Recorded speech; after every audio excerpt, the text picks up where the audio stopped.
purificação está sendo banalizado e atacado através dos líderes modernos, os quais foram ditos pela boca do apóstolo Paulo e Pedro e outros, que viria tempo em que muitos falsos mestres e doutores conforme o desejo do povo.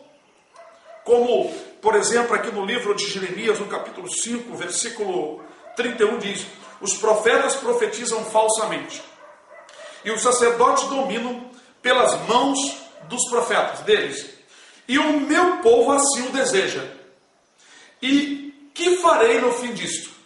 O povo deseja esse tipo de pregador, porque ninguém quer servir a Deus sem negar a si mesmo, sem dar de mão as coisas que gosta do mundo.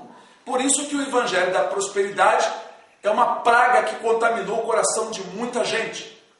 É como uma lepra, a lepra que pegou no Gease, moço de Eliseu, a lepra do pecado por causa da ganância do dinheiro. E os falsos profetas se beneficiam com isso. Nós já pregamos sobre isso. Mas, então Deus, o próprio Senhor, está levantando as autoridades para fechar o cerco. Porém, quem é fiel segundo a palavra de Deus, Deus vai livrar. Porque inclusive as autoridades estão de olho nas pessoas que pregam, que são fiéis a Deus. E eles já têm observado que muitos pregadores são falsos profetas. Então do norte Deus trará o mal sobre toda a terra. E as nações do norte já têm preparado esquemas, leis, como por exemplo, tirar a Bíblia de circulação e dizer que a Bíblia é um livro não mais atual. Isso já está sendo aceitável pelas massas religiosas. A Bíblia não é um livro atual, mas o que nós lemos, que passarão os céus e a terra, mas as minhas palavras não vão de passar. As pessoas fazem muitas confusões, muitas coisas do Velho Testamento colocam como um absurdo para a época de hoje, como, por exemplo, não é? O presidente dos Estados Unidos dizendo que é uma coisa inadmissível, não é aceitável. Por exemplo, Abraão ofereceu seu filho sobre o monte, sobre um altar, sacrificar o próprio filho. Se alguém fosse fazer hoje, chamaria uma polícia. Mas aquilo dali foi só com Abraão e foi um teste. Deus sabia o que ele iria fazer, já estava tudo predestinado. E outras coisas mais que sofreu reforma da lei, porque como está escrito no livro de Hebreus, mudando-se o sacerdócio, necessariamente se faz mudança da lei. Então houve muitas mudanças. Por exemplo, a mulher que era morta se fosse no adultério, morta apedrejada. Essa lei não está mais de pé para quem está em Cristo Jesus, mas alguém está elaborando um pensamento para incutir na mente das nações que Deus determinou leis absurdas que para nós hoje é fora da nossa sociedade. Mas o próprio Deus disse que deu aquelas leis por causa da dureza do coração do povo. Mas Jesus perdoou aquela mulher. O Filho de Deus não permitiu que ela fosse morta, apedrejada, aquela mulher que foi pega no ato adulterando. Nós vemos então a reforma por Jesus. Mas Jesus não abriu mão de muitas outras coisas que permanecem, como por exemplo, honra teu pai e tua mãe, que é o primeiro mandamento com promessa, para que se prolongue teu dia sobre a terra e te vá bem. E outros mandamentos. Porém, as nações do norte estão causando uma interpretação diferente das Escrituras e modificando. Mas isso tudo é plano de Deus. Do norte virá o mal sobre toda a terra, toda invenção, toda coisa errada, liberalismo, todo tipo de carnalidade e maldade, libertinagem está vindo das nações do norte. Mas um projeto pior vem das nações do norte, a destruição, pois as nações do norte vão provocar tanto o povo de Israel como outras nações para a guerra, para se unirem para o mal. E segundo a vontade de Deus, será contra, primeiramente, o povo que ficará aqui na terra por causa de suas rebeldias. No livro de Deuteronômio, no capítulo 28, versículo 49 em diante, nós lemos quantas coisas sucedeu no passado, quando Israel se encontrava em apostasia, longe de Deus, longe do concerto. Mas estas profecias, elas vão se repetir muito mais duramente na grande tribulação. Como disse também Ezequiel no capítulo 7, o fim vem sobre os quatro cantos da terra. Ezequiel também, em 21, diz que a espada se dobraria até a terceira vez. Ela dobrou a primeira, dobrou a segunda e vai dobrar a terceira. Dobrou a Primeira Guerra Mundial, dobrou a segunda e vai dobrar a terceira. E nessa terceira guerra, segundo o que está escrito no livro de Apocalipse, nós já vamos ler o livro de Deuteronômio, mas segundo o que está escrito no livro do Apocalipse 6, 1/4 da humanidade será morta, depois mais 1/3. E isto é projeto das nações do norte, que querem diminuir a população na face da terra, pois a terra está superpopulada.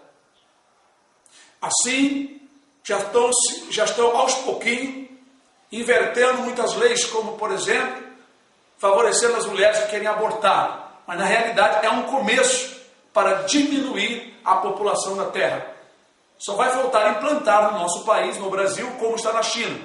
Famílias só poderão ter 2, 3 filhos. E assim por diante.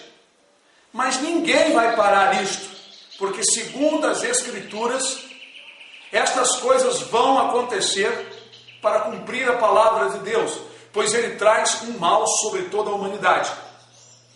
Então, segundo também o que está escrito no livro de Zacarias, no capítulo 6, como nós já falamos, se repete uma visão que do norte viria o mal sobre Jerusalém. Nós sabemos que Deus, Ele deu essas passagens no Velho Testamento, servindo de exemplo para aquela época, mas ao mesmo tempo, Ele já estava falando do futuro, que Ele iria repetir a dose, porque o povo também repetiu e está repetindo os mesmos pecados e as mesmas transgressões. Só que em âmbito maior, também a destruição será em âmbito maior. Será muito grande a aflição que virá sobre o mundo. De tal maneira que Jesus disse que os homens vão desmaiar de terror pela expectação das coisas que sobrevirão ao mundo. E disse também que nunca houve e nem haverá um tempo como este. Outro dia eu estava assistindo sobre a Segunda Guerra Mundial e então passou uma cena em que muitas mulheres nuas com suas crianças receberam ordem de deitar naquela vala enorme, larga, e os homens atirando nas mulheres, e elas ali iam morrendo para depois serem enterradas. Eu fiquei muito angustiado e triste por ver aquela cena das mulheres judias e de homens também, e o Senhor me disse que a grande tribulação será pior, coisas piores vão aplicar para as pessoas, porque a fúria de Satanás é muito grande, e o Senhor Deus é que vai entregar. Muitas pessoas não se dão conta do que está escrito no livro do Apocalipse, capítulo 17, sobre a respeito ali dos 10 chifres, os 10 reis, os 10 presidentes, as 10 nações que vão se unir. Está escrito que Deus vai colocar, certamente já está colocando, em seus corações que eles cumpram o seu intento, o intento de Deus. Então nós vemos que Deus está levantando estas nações contra o seu próprio povo. Por quê? Porque o povo está desconcertado, não querem se santificar. O povo quer entrar no céu de mão dada com as coisas do mundo. Não sabe distinguir as coisas. Lê as Escrituras e dão interpretações para agradar as pessoas. Não querem se santificar, se separarem para Deus. Há uma dificuldade de distinguir as coisas santas das coisas profanas. Tudo vale a pena. Deus aceita qualquer coisa. Mas na verdade, Deus está preparando algo que o mundo ainda não assistiu. Como diz aqui no livro de Deuteronômio, como nós falamos, vamos ler. Assim vai suceder e creio que pior. O Senhor levantará contra ti, versículo 49 do capítulo 28.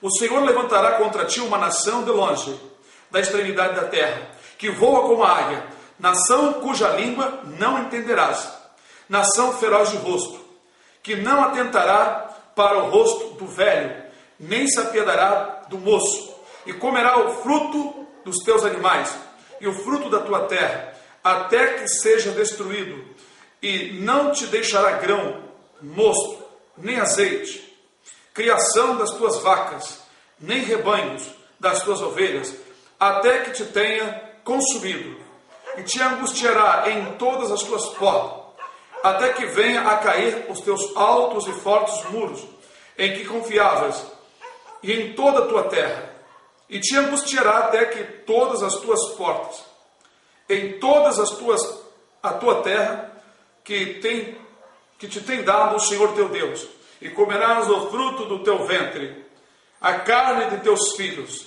e de tuas filhas, que te der o Senhor teu Deus, no cerco e no aperto com que os teus inimigos te apertarão.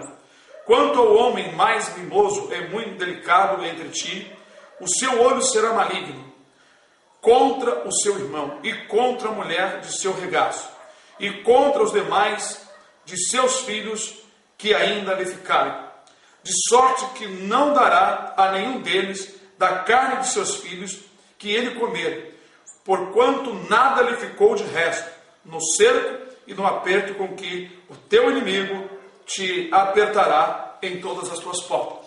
Nós já vimos isso aqui, quando a Síria apertava o povo de Deus, e uma mulher tinha bradado ao rei, e o rei disse para ela: de onde eu vou te acudir? Do lagar ou da eira? Mas a mulher então contou para o rei o que tinha acontecido, porque ela e outra mulher tinham combinado das duas matarem seus filhos. Comeria num dia um dos filhos, e no outro dia mataria outro filho, iriam comer outro filho. E assim fizeram. Só que no outro dia uma delas não quis dar o filho para que fosse morto e fosse comido. O rei então rasgou as suas vestes, não é? Em sinal de nojo, de angústia, de ira, de tristeza, sentindo-se abominável por ouvir aquela coisa. E culpou então ao profeta, o homem de Deus. Mas segundo as Escrituras, foi juízo de Deus por causa do pecado. Então, em tempos passados, já vemos registros nas Escrituras de acontecimento como esse, que está prescrito aqui no livro de Deuteronômio. Mas esta palavra, ela vai chegar num cumprimento perfeito, completo, vai ser na grande tribulação. Serão 7 anos de grande tribulação para o mundo todo, e não somente para uma cidade. Porque a palavra de Deus diz lá no livro do Apocalipse, capítulo 18, para o seu povo, foi falado para João, há quase 2000 anos atrás, para o seu povo sair do meio de Babilônia. Babilônia já não existia. E Babilônia foi mostrado para João como uma cidade. Mas na verdade, não é uma cidade local, é o mundo todo. Um mundo sustentado por 3 poderes: as falsas religiões, a política e o comércio. Deus disse: Babilônia,